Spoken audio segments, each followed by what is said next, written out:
fay naa leen. ñun la waa Bambilor Info dañ fi ñëwoon tey ci seen 3e sortie pour mu égal protection bi waaye ñu ñëwoon nag gis démonstration bi waaye bala ñuy commencé dañuy ñëw ci année bi nga xamante ne moom lañ ko créé ñu bëggoon xam ne ban année lañ ko créé. waaw centre bi ñu ngi ko créé en 2018 daal la ñu jékki ba ci yàgg gis ni daal am na nécessité ci créé ko. Parce que j'étais au centre de Bopp mooy foofu le premier centre privé bi ñuy formé ay gardes du corps nekk naa foofu formé naa fa ay promo yu bari presque ay suma juumul daal ay 19e promo daal ba ay côté 29 yaakaar naa daal man maa fa nekkoon doon formé donc mais ni yàlla di def rek kenn ku si nekk dañuy dundee ambition quoi donc ñu retiré wu. On n'avait pas l'intention de créer ça, mais on a vu la nécessité ici dans le secteur et on sait que vraiment on devait le faire. Parce que c'est des jeunes du quartier, c'est des jeunes de tous les Sénégal. Il y en a, ils sont de Dakar, il y en a, ils sont d'autres régions. Mais on a vu que ici, jeunes yi dañuy xëy rek suba ba ngoon dañuy tëdd duñu def dara dañuy entraîner ba am doole. waaw c'est une incitation à l'insécurité parce que xale bu góor bu am war a mat 22 ans amul benn responsabilité entraîné ba toll nu ko neex bu toogee ba 3 heures du matin toog amul benn sandwich bu mu lekk bu gisee benn jigéen bu yor benn iPhone bu def 250 000 bu koy agressé du ko tey.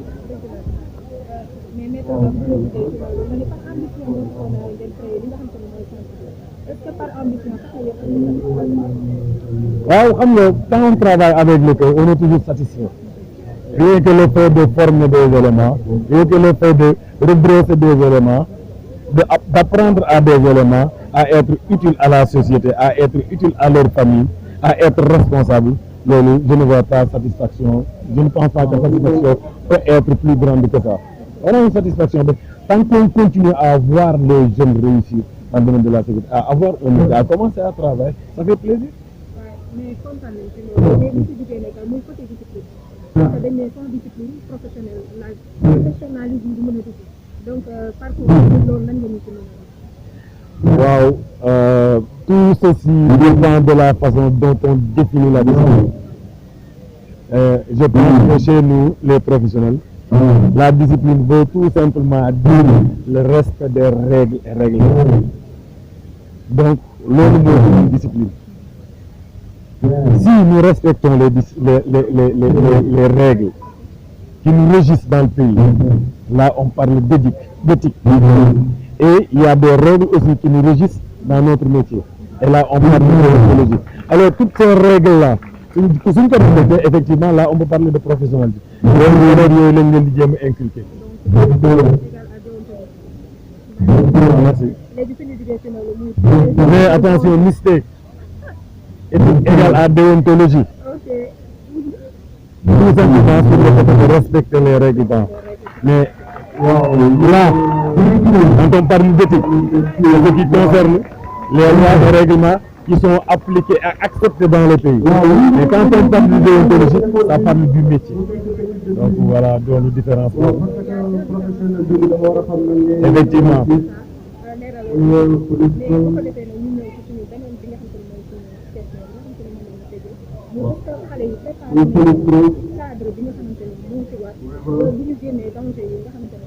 dañuy jublu nag ci deuxième démonstration bi mu nekk technique. waaw xam nga sécurité la première leçon qu'on apprend à nos auditeurs c'est tellement simple. C'est quand quelqu'un vous appelle pour faire la sécurité, dites-vous automatiquement c'est parce qu'il y a de l'insécurité d'abord. Vous n'avez pas besoin de garde du corps, n'est-ce pas? Alors parce que vous êtes en sécurité, mais le jour que vous vous sentirez menacé, vous allez automatiquement trouver un garde du corps. Donc le premier réflexe pour un garde du corps, c'est de comprendre que quand on vous appelle pour la sécurité, c'est parce qu'il y a de l'insécurité.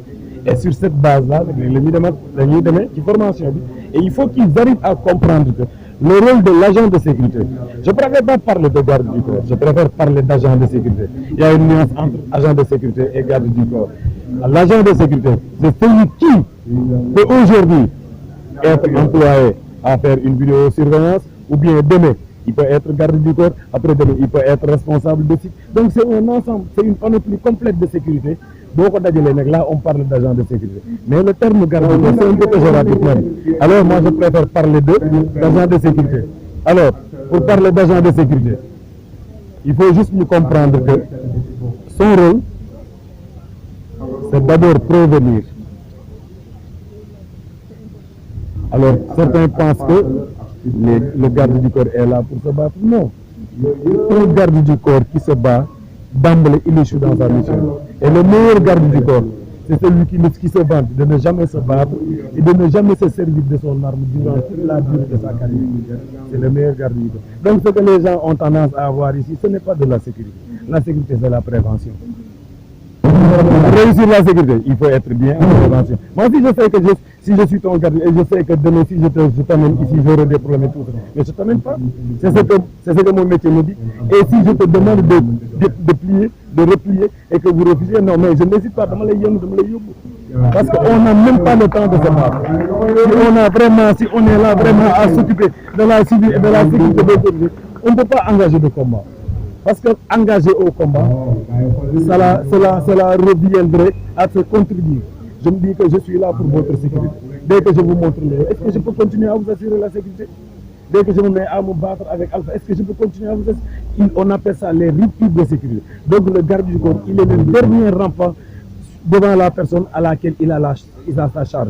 C'est-à-dire qu'il n'a même pas le temps d'engager un combat. Je ne peux pas comprendre maintenant qu'on voit des gardes du corps. Ce sont tous sauf des gardes du corps. Non, il faut que ça soit clair. Donc, ce sont ces valeurs-là qu'on essaie d'inculquer à ces éléments-là durant leur formation.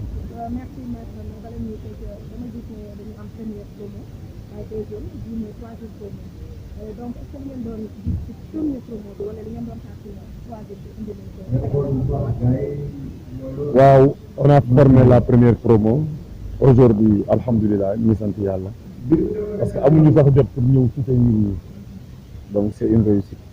Parce que soo jógee rek sa élément yi nga formé ñëw taxaw jàppale parce que il ne servent à rien. Mais heureusement, il n'a même pas le temps de venir ici.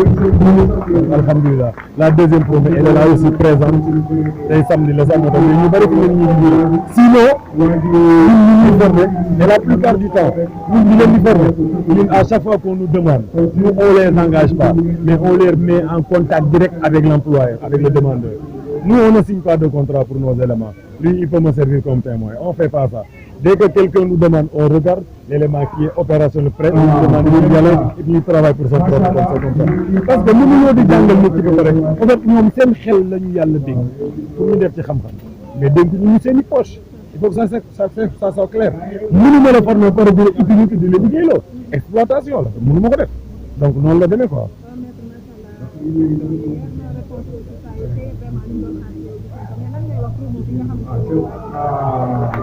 Waaw, qu'il sache juste que le terrain,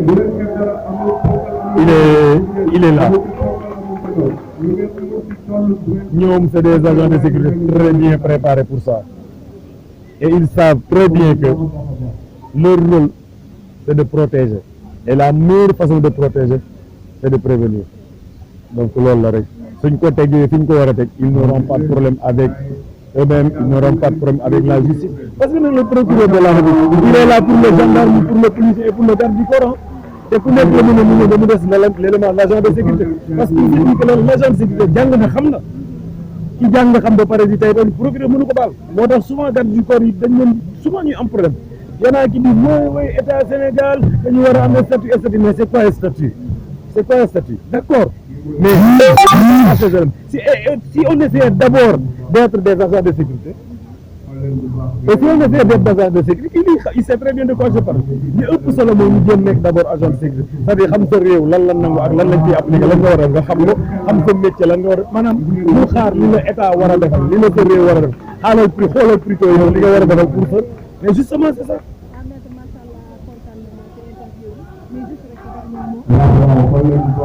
Remercier tous les anciens, tous les auditeurs avec qui j'ai eu à partager le terrain. Il y en a, man, je les ai formés, ils sont restés ma famille. Il y en a, c'est des amis, ils sont tous là. Donc voilà, di leen féliciter ci lii parce que su ma demee man ba mën a def lii ñoom donc di leen féliciter ci seen présence di leen wax ni ngeen xool bu baax parce que affaire yi mi ngi leen di rëcc parce que bu ñu yaa dina la am problème donc voilà je vous remercie. Non, Bambilor TV, tout le plaisir et tout parce que xew-xew bu mel nii on sait votre présence xam nga sur le net et tout ça et que xew-xew bu mel nii ngeen dagg seen soxla yëpp ñëw bon ça nous fait plaisir parce que grâce à notre confrère là Alpha et tout ça donc voilà ça fait plaisir et tout ça donc duñ mën lu ñu féliciter ci seen disponibilité et que xam ne lii daal bëgguñu sax ngeen dara rëcc leen ci xam nga foofu nag ngeen def image ngeen mën ko amaat parce que lii démonstration individuelle yi xam naa ne fi mu ne nii mi ngi lay déglu daal en tout cas on est assez ok merci beaucoup tout le plaisir est venu merci beaucoup d'accord.